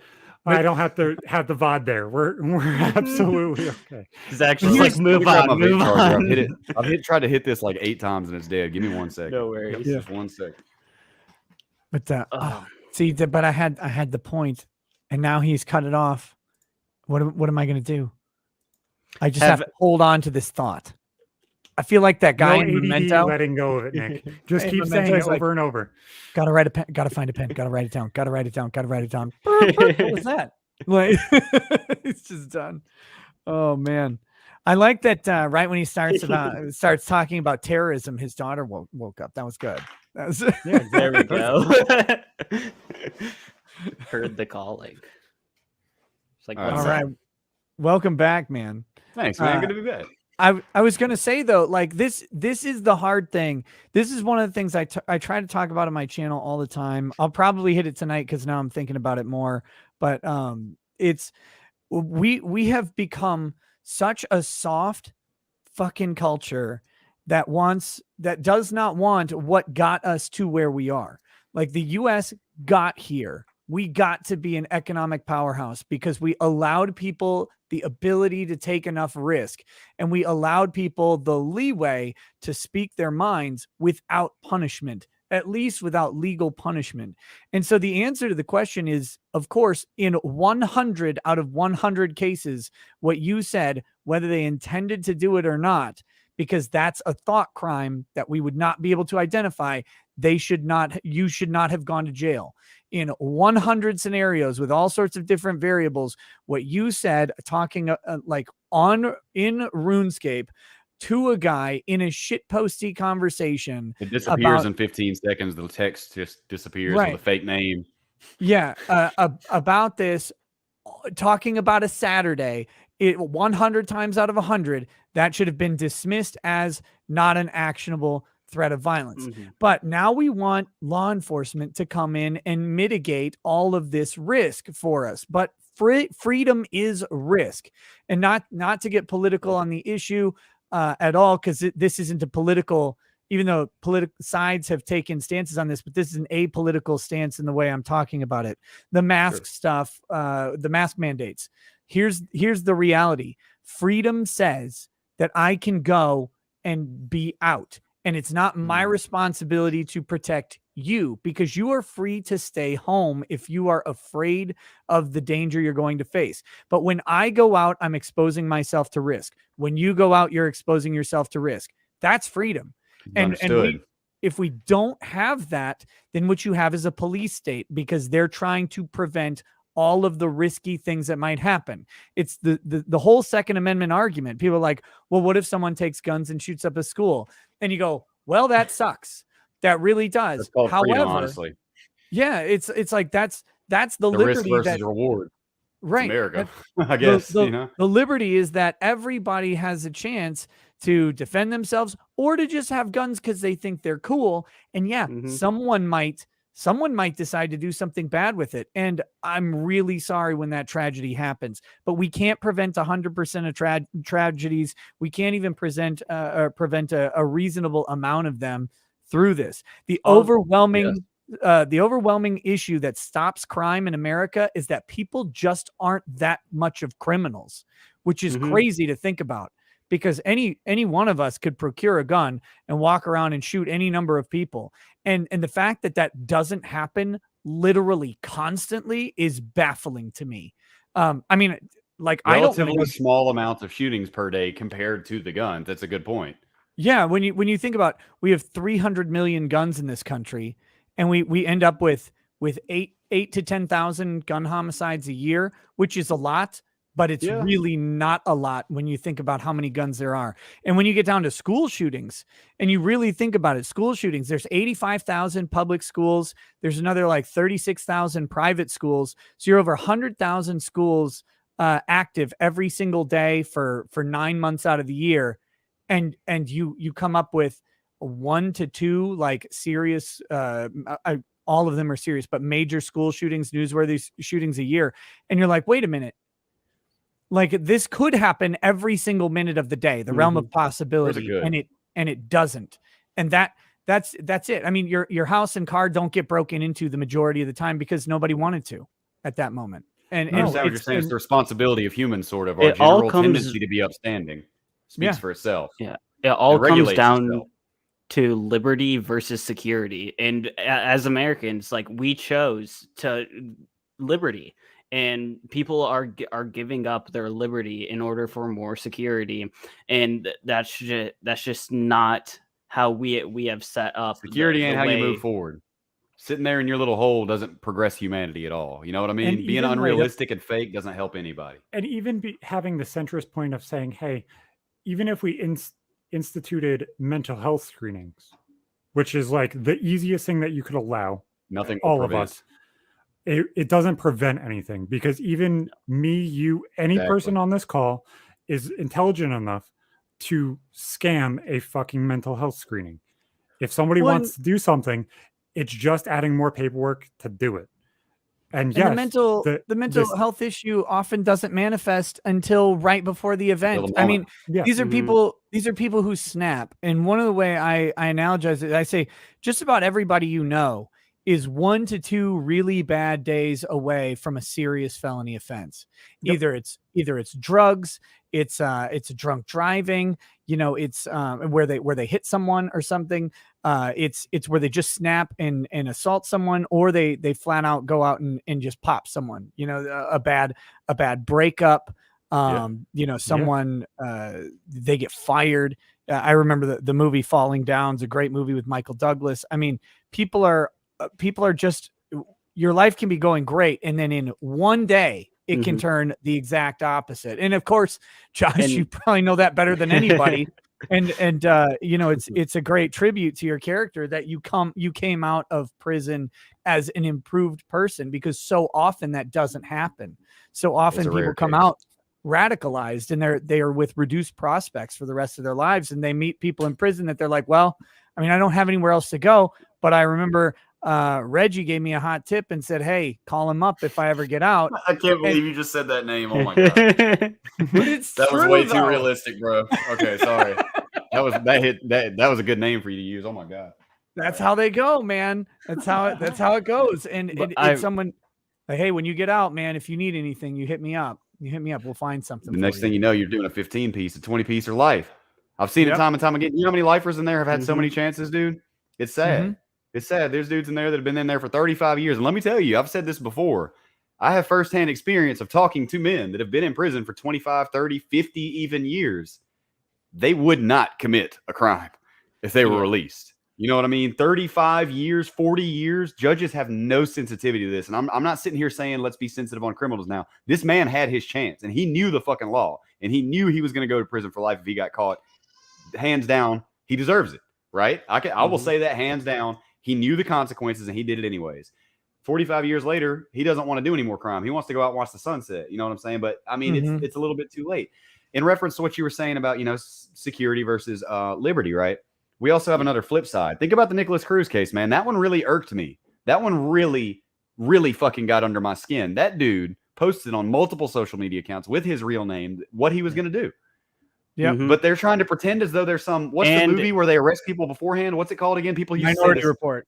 Thank you, Minority Report. They Minority Report my case like there's some kind of motherfucking mind-reading superheroes.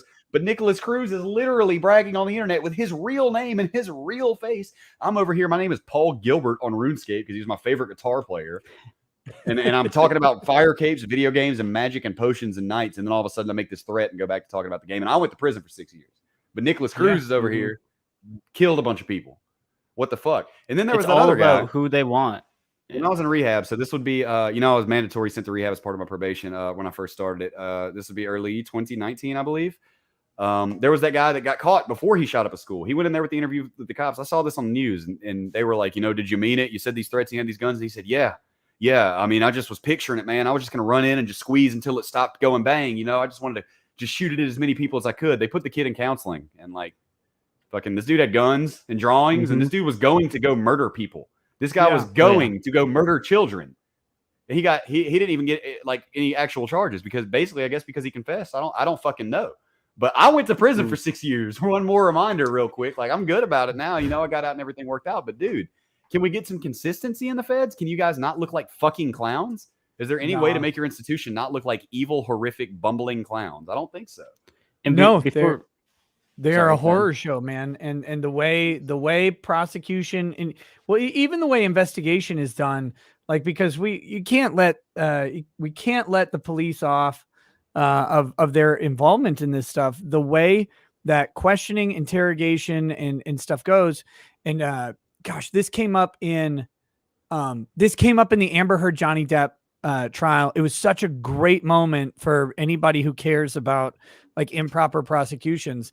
When the cops went to go visit Amber Heard, right? Like they got the phone call and they show up, and on the body cam, they go in and talk, and they're talking to one of the cops on his deposition testimony, and they said, "Were you looking for evidence of a felony?" I think it was a female, and she says, "Yeah, we are always looking for evidence of a felony. Always, 100% of the time that a cop is on duty, they are looking for evidence of a felony."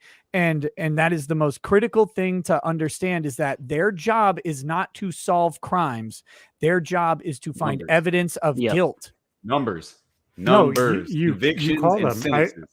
I live in New York, so like obviously they're very, very aggressive.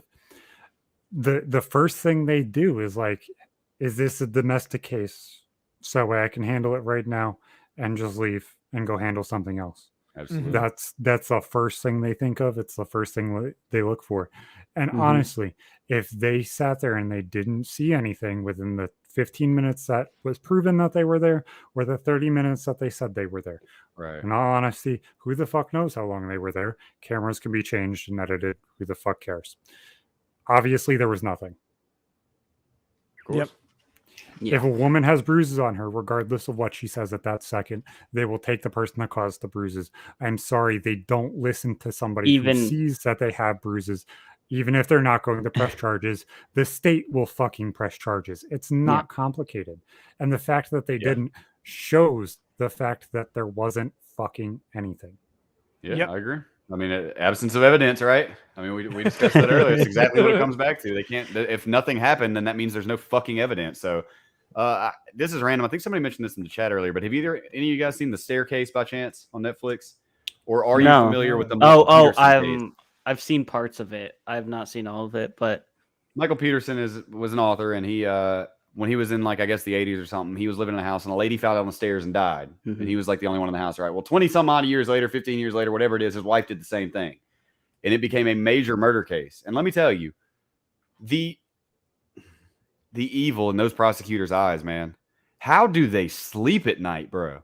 I just cannot. I cannot fathom getting up there and doing the things that they did to me and what they did to this man. How do you get up there with a person that you've never met? That man got up there. He ain't never looked me in the eyes. This man never spoke a word to me. This lead prosecutor. He didn't know a damn thing about me except what he wanted to believe. And he got up there and told my life story wrong. This dude didn't know a bitch thing about me. You know, I don't know. I don't know how they sleep at night. Straight up lie. And you know, and what really kills me is the stupid stuff. They set it up like he had a murder weapon, right? Oh, this thing went missing. He had this blow poke. You know, he had this thing for his fireplace and it's missing now. So he bashed on the head with it. Well, they ended up finding it. Yeah. Three-quarters of the way through the fucking trial, but they found it. It was rusty, spider webs, no blood. Clearly had not been used in a murder. You know what? What does the prosecution do when they come out with this bombshell evidence, bro? Bombshell evidence. I mean, come on. Their whole crux of their case was this missing fucking blow poke. He comes out with the blow poke. They prove it was the one. And prosecutor gets up and he's like, now I'm just saying, do you, as a cross-examination, do you believe that this could be fake? And the manufacturer expert or whatever looked at him like, huh? And he was like, I'm just saying this could be fabricated, right? And he was like, I mean, this is exactly, they stopped making these things fucking 15 years ago. Unless he's got, you know, a home system to weld and to, you know, core out the steel and like routing machines. No, that it's basically impossible to fake it. And he goes, but it is possible. And they were like, yeah, I guess. I mean, like, is it possible for someone on Earth to replicate this thing? Yes, it is. It technically is. And put fake spider. I mean, yes, that's technically possible. And the prosecutors are like, see, bitches, it's fake. Yep. See, motherfucker. Dude, that's the whole crux of your argument. I can't not even proving that it had been a replica or any evidence that it has been fabricated, just that it could be fabricated. Exactly. And guess what, guys? Guess what? So, Nick, I'll let Nick say. Nick, what is the standard for being found guilty of murder? beyond What's any reasonable doubt. any reasonable doubt. That man got found guilty. That Yep. man got found guilty over that bitch ass prosecutor standing up and saying, "Is it possible that some human on earth somewhere could have made a fake one?" How do you Yep. sleep? How do you sleep? It's- How do you convince yourself you're a good person? Their eyes had blackness in them, man. I consider myself to be a compassionate person. I think you could tell a lot about people by their eyes and the gaze and the Well- way that they look at you. It's hard for them to hide it, and it's just that like mean Playing animalistic devil's goat advocate, eyed, I hate just you and I want you in prison. Like I don't get it. Where's that animosity? Where's that hatred coming from? It's evil, man. Yeah. playing devil's advocate a little bit in that sentiment. Okay. Like, think of it this way: the people that convicted Stephen Avery the first time and the second time probably were about the same people. Whether or not it was every single lawyer was the same, who the fuck really cares? Doesn't really matter. Yeah. He was convicted twice. Once he was freed, and obviously this time he's probably not going to be. After the first time, they look like pieces of shit because they wrongfully accused him the first time, regardless of the truth the second time. If there's proof and evidence showing one way, you're going to look that way. Whether or not you're innocent in looking that way is completely irrelevant to if you are genuinely a good or bad person. I agree. Yeah. You could be a great person and just be like, well, it shows this. And that's like, what I'm being asked. Josh, Is like, does it show this? And that's the answer. I really think the prosecutors just give themselves plausible deniability by being, this is my job. My job is to show them as guilty as I possibly can, even if I personally don't believe that they are. I just cannot imagine being in the field of law and not having morals. I can't Yeah. imagine it. This is a system that has to be founded on morals, is it not? Is that not what the spirit of the law really comes down to? Is morals Yeah, and affecting other people? It is, and the again, it's triply bad when it's the state doing it. You know, you can expect like a civil attorneys to zealously advocate for their clients. That makes sense. My client is in the right in this situation. When you get into the criminal aspect of this, you have the state. The state gets all of the benefits of how they conduct their trial. They work next to these judges. They work with the judges all the time. Yeah, that's crazy, dude.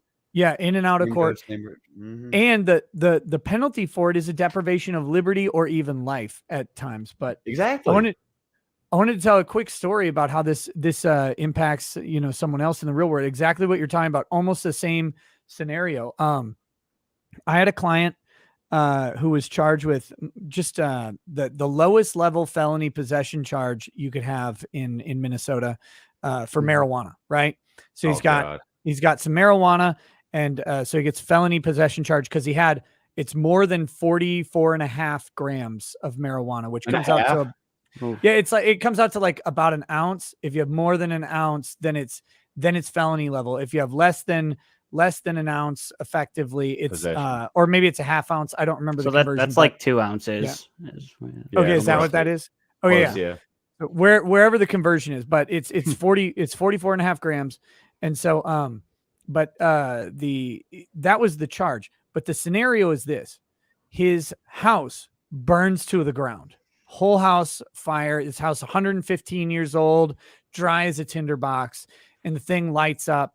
He was cooking something in a deep fryer, and he put it in out of the freezer. So the water from if you put something from a freezer that's got frost on it in a deep fryer, the oil will bubble up. It started a fire. Oh my god! Yeah, so it spills over, hits the heating coil, and lights up a grease fire. So he gets his dogs, he gets his Xbox, and he gets the hell out of the house, right? And so the cops come, and I have the pictures of this house. The night is fucking orange, right? Like this thing is, there's the house on fire, the trees are on fire, the grass is on fire. And then about a little bit away from the house, there's a fire pit, and there's some garbage on fire in the fire pit. And there's some garbage bags burning. And so the cops come over, they say, "Hey, what's up with this garbage bag?" He says, "It's just trash, let it burn, no big deal." So then the cop kicks it over, right, and opens it up, and there's marijuana in there that had been used not by him, to be very clear, not by him. And he has no reason to lie to me about this. He was gonna plead guilty to it anyway, and it doesn't matter. But it was used by someone he knows to make marijuana resin. But when you do so it was that, like no THC in it, just leftover. you extract the THC, and then you have this leftover leafy shit, and so that's thrown away. Now, importantly, the stuff that's in these bags is green. It is not burnt. There's no singeing on it. But the cops later came in. They said they smelled marijuana, so that justified their illegal search of this Fourth fire. Amendment, right? Yeah, right. Because he said, no, don't worry about it. That's just garbage that needs to burn. It's on his property. They have to either get a warrant or they have to get his consent to search that thing, but they didn't. And then the cops lied, and the judge came up with the plain smell rule that doesn't exist in our jurisdiction because the judge is a motherfucker. But that's a different story. That's not the story I'm telling. All these cops were convinced that this guy burned his own house down. Oh, and wow. this was the crazy thing. So this fucked up the insurance claim for the family, I was hired for both the criminal aspect and I was hired to rectify the insurance claim. But they're all these cops are blaming this kid, saying he burned his house down intentionally, and they said he did it with a brush torch. I don't know if you guys know what a brush torch is, but you got a propane tank and then you got this torch handle and you walk around holding it and you spray and you can burn some brush. When they found the fucking brush torch, because I found the picture of it, it's buried halfway underground. It's rusted out. This thing's been sitting there for at least like a decade, right? Like it had sunk into the earth. It's exact same thing. Yep. Yeah. Clearly not used. Before I resolved either of those cases, my client killed himself. Oh, wow. Because of that shit. He was dealing with Feds are probably thrilled. Yeah, he was dealing with the fact that he had been accused of burning down his parents' house. The prospects, he thought the prospects were low that they would get any recovery because the insurance company tried to give him 10 grand. $120,000 loss. Yeah, they tried to give him 10 grand. That is, there's a whole bunch of legal shenanigans that caused that in the type of insurance in Minnesota that we don't need to go into, but they offered 10 grand. I got them the 120. I got them at the end of the day, but unfortunately, like this guy off himself. You still lost a life. Yes, exactly. That doesn't bring back. And at the end of the day, like they're using something that they said, oh, it has the possibility to have been used when there's no evidence, and in fact, there's evidence to the opposite effect. Like, I was so pissed about that. Like, because they don't teach you in law school to deal with that, right? Like I'm driving to work on Valentine's Day, and I get the phone call from his dad, and man. it was rough. And the feds don't care, man. One of the creators of Reddit, Aaron Schwartz, did the same thing. He was being overly prosecuted by the feds because he took some files that cost 3 cents a page out of a library or something like that. He downloaded them and let them go for free. And the trial went on and on and on. He hung himself, dude. Straight up hung himself. And I don't know if the feds consider that a W. I feel like they would. I know in my case that with my mental health history, that the whole time that I was in prison, I kept thinking to myself, dude, if I were to hypothetically give up and let go, they win. That's going to be the best day of the prosecutor's life is the day that I would go. You know, like I cannot absolutely get that to them. Same time, they might want to prefer that I stay in there and make them money and, you know, get the unicorn. Maybe they're like, damn, now we're missing out on the money. But so they count that as you pleading innocent almost, or guilty. I'm sorry. The opposite, like in their eyes, I'm sure that's how they see it. Like So I want to stem from this two different ways. And Nick, you can choose. And well, you guys can vote and we'll decide. So I have an arson story in my family that I can tell, or we can go to the story that the chat has been talking about the entire time, and it's in a completely different direction about how you cucked someone or a cucked article or something like that. So we can go to whichever side you would like. You guys can vote.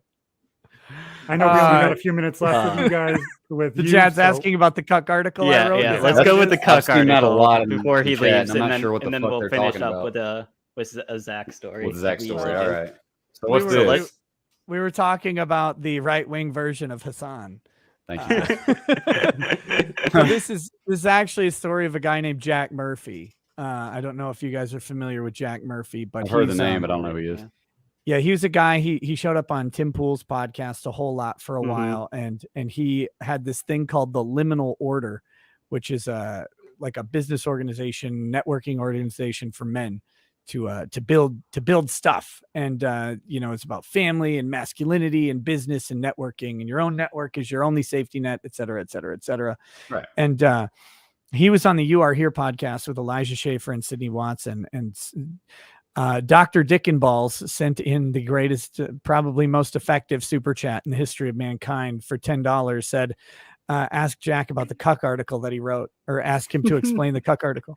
Turns out back in 2015, this guy had written an article about how peak apex sexual energy, how to harvest apex sexual energy was to apparently go on Tinder, pick a guy and send your wife, your long-term girlfriend, off to go get railed by this guy while you stayed at home and wrote this blog post. Oh my God.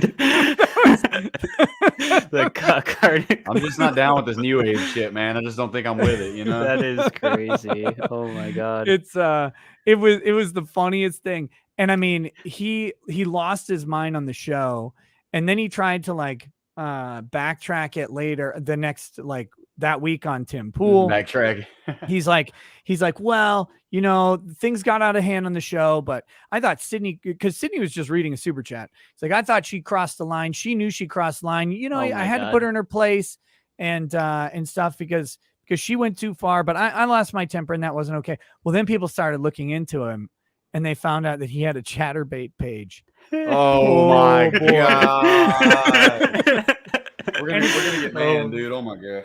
It's where I came up with my favorite life advice. My life advice for everybody. And I do have to go pretty soon, but I'll leave everybody with this piece of wisdom. Never have a photo or video where your chin and your ankles are in view in the same frame. Just never do it. Good life advice, guys. That's why you tell 18-year-olds that send titty pictures not to put their face in them. So that way nobody knows who it is. Yeah. There was a problem in the COD community a few years ago. iFlyIllini. He was a COD commentator. He used to sit there and post videos all of the time. He was on PKA numerous times. And then he started doing Chatterbait streams to increase monetary value. And they figured out exactly who it was by the doorknob on the wall and the wall paint. So then Keemstar, shout out Keemstar, decided to call his officer in the Air Force, call his wife, and go through everybody and get it completely figured out that that's exactly what was going on. Nick said he had to leave at 11:45. So thank you very much, Nick. Obviously, we've been in talks for months now. So obviously, the shit's out of the bag. I've had contact with Nick for a while. We've been in contact with both shows. Thank you very much, Nick, for coming on. The 99% of the chat, this isn't for you guys. Thank you very much. Anybody who hasn't subscribed to Nick, please subscribe to Nick. He's at Rekieta Law on YouTube. Go check out Twitch. Go check out Twitter. And go follow him and make sure that everything is good. I know some of you guys are going to leave, probably most of you, but I'm going to say thank you very fucking much because, in all honesty, this stream's going to go off and I'm going to bawl my eyes out because I've had a hell of a past 2 weeks. Thank you. Thank you very fucking much because guys, this has been amazing. Don't leave yet. Finish the show. Come over to me when these guys are done. Yep. Because you know me, I'm going to be late to my own stream anyway. Gentlemen, it's been a pleasure. Thank you. Thank you. Love to chat more in the future. Yeah, I want to ask more about your history of getting into law and stuff, man. Get a little more. It was a really great talk, man. It was nice meeting you. Hell yeah. Anytime. Zach, hit me up and any of your another one for sure. Do you use Twitter? Any social medias you would like to plug? Oh yeah, I'm Rekieta Law. I'm now Rekieta Law on YouTube, Twitch, and Twitter. So you can find me on everything. Any of those. You can find me on the Fediverse, Rekieta Law at verified.af. If you guys go federated, you can find me on Gab and Minds. I don't pay attention to them though, so don't bother. And probably I didn't know they were still right? active. Gab's been... Yeah. Also, cucksergreat.com. It's really fantastic. Also, I love cuckoldry.com. Also, pegmebigdaddy.com. All of Also, those. check out his chatterbait. It's coming up. And 69 OnlyFans for because 69. he has to sell those law stories somewhere. Make sure to check him out. Thank you guys for coming. It's been Thank you, a Nick, fucking man. blast. We're going to finish out this next Yep, half have a hour. good one. But Just thank you, Close the Nick. Catch tab you or later, hit guys. the Yep. X. Peace. Thank you, Nick, man. So obviously, holy fucking hell, that was insane. I know that most people are going to leave, but that We appreciate it, fucking everybody. Everybody's holy hanging out, shit. man. Thank Yeah. you, guys. Yeah. goddamn. Rekieta Law is a great guy. He had, Wow. I hope we're able to talk to him further because I I'd want to really learn more like to about go his into history with.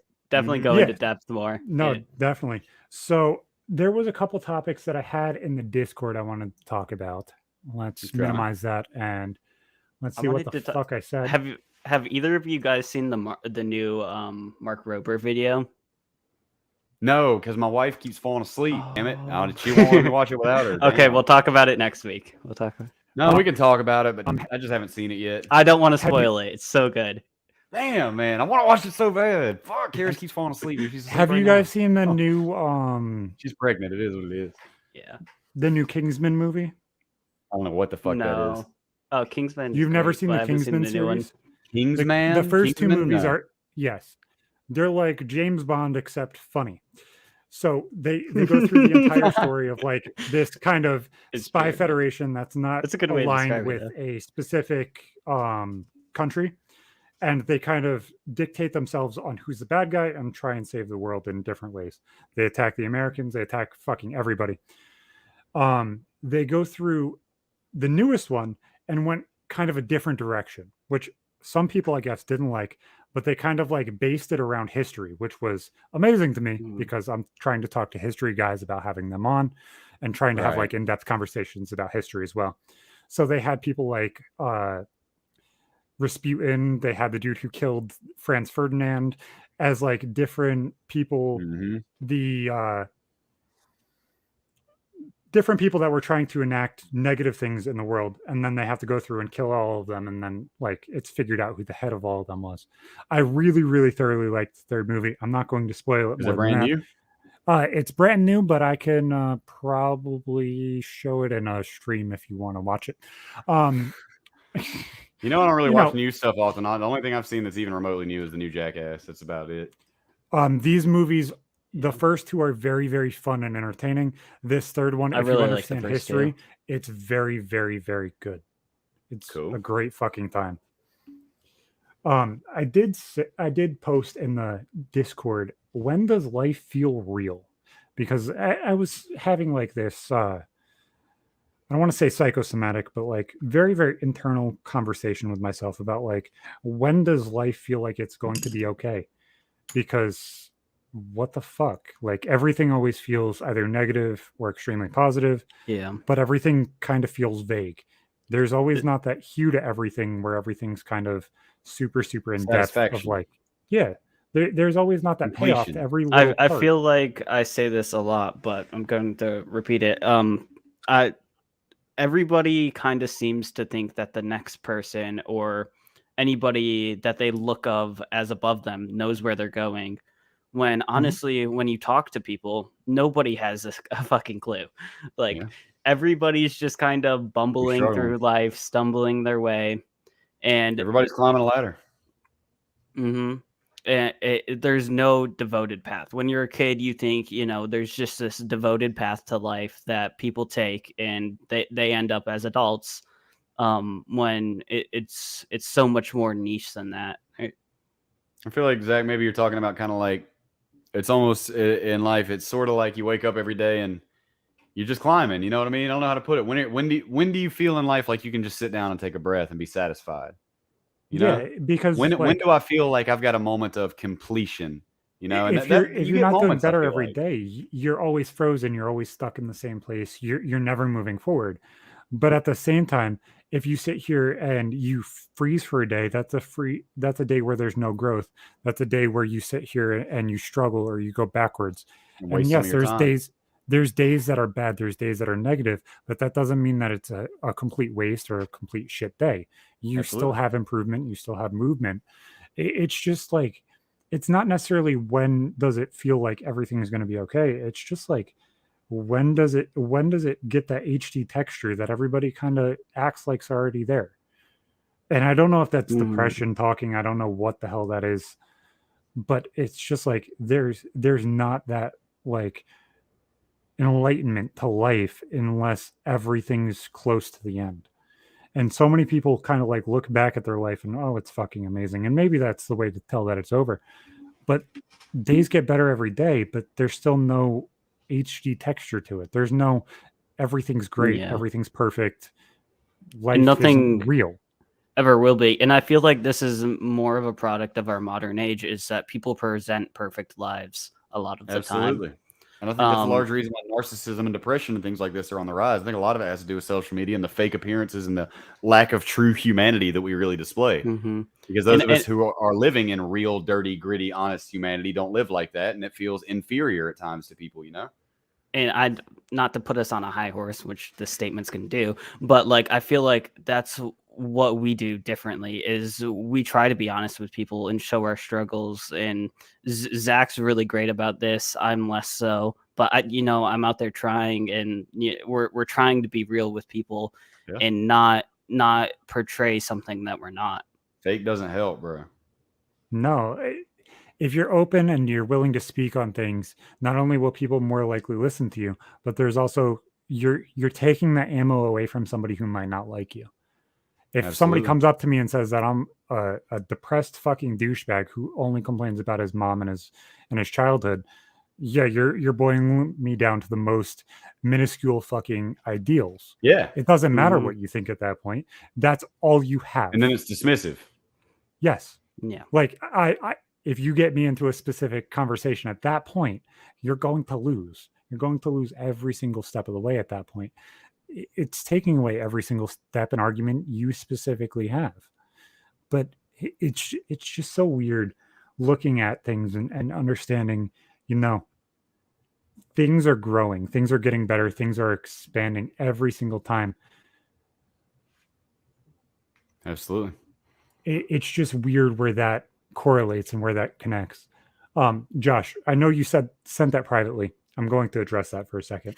I don't care about partnering that much.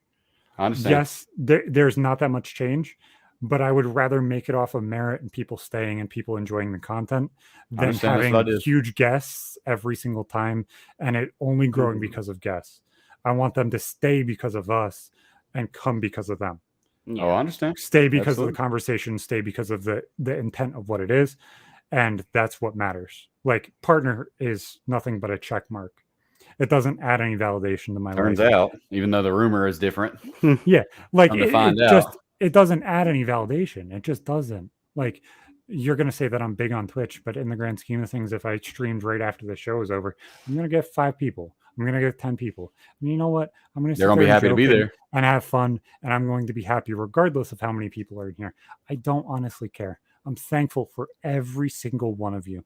And there is very, very few people that have that same intent of like, hey, I don't care if there's one person watching and it's my mom, which is fucking weird, or there's 2,000 people watching. It's just the intent and the caring, very, very similar to Josh, and I would assume very similar to Myth when he decides to start streaming. It's just the intent of you specifically being here is the most amazing feeling in the fucking world. I agree. For 2 years, I didn't have a check mark, and that didn't mean my community didn't rock. Even without the check mark, we were rocking. Speaking of me starting streaming, Josh, let's get the faction server going. I'm gonna be putting in 12-hour days live, bro. Oh shit, we're gonna be streaming, huh? All right. Well, don't let anybody know how to work the secret redstone doors, man. We need you to make some secret redstone doors, because I found an enemy. So those will be black. I do want to say this to all of us why this is open before we go into the final kind of segment we've been doing. We were top on Twitch in podcast and talk shows the entire fucking show. Wow. Hey. The entire Thank you, God of Monopoly. Thank you, everybody. Thing. Thank you, everybody.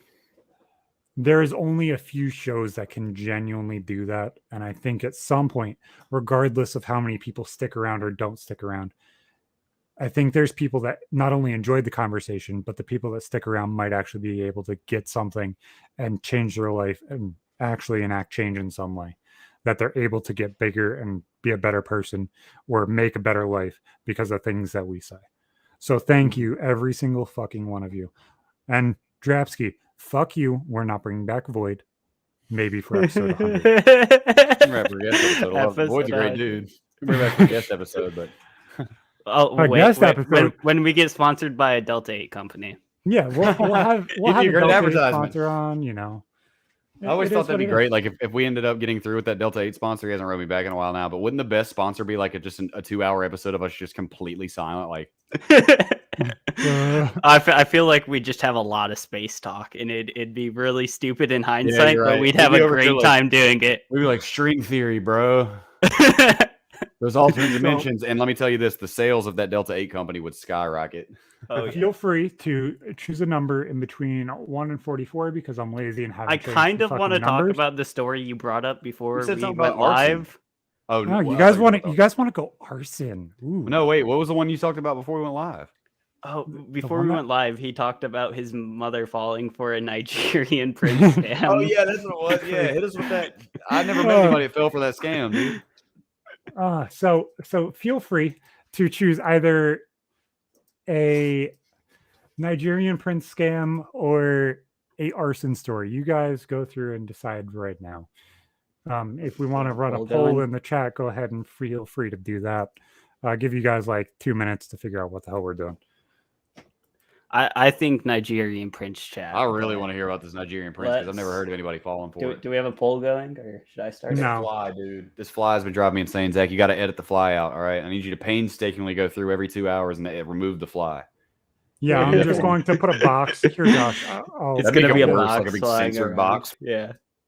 Oh. You know, there you go, censored. That's better. There you go, Josh. I censored it for you. Making me dizzy, dog. Holy shit. Slinging me around. All right, dude. All right. Everybody's saying Prince. Yeah. Everybody's saying Prince. Nigerian Prince. How did? Okay. No, I've never met anybody that fell for the scam, dude, or heard of it. No offense. Mom, if you're listening, no offense. Fucking love you. I guess I'm frozen. I'm lagging. If you guys can't see me or hear me, you're good now. Okay. Oh, it should clear up in a second. Yeah. It should clear up in a second. So, Mom, love you. If you're still listening, you're probably not. But let's talk about a Nigerian prince scam. So, oh no, there was a very, very long period of time where me and my mom were butting heads, and we were going back and forth and struggling very, very hard in our relationship to do with money and stuff like that.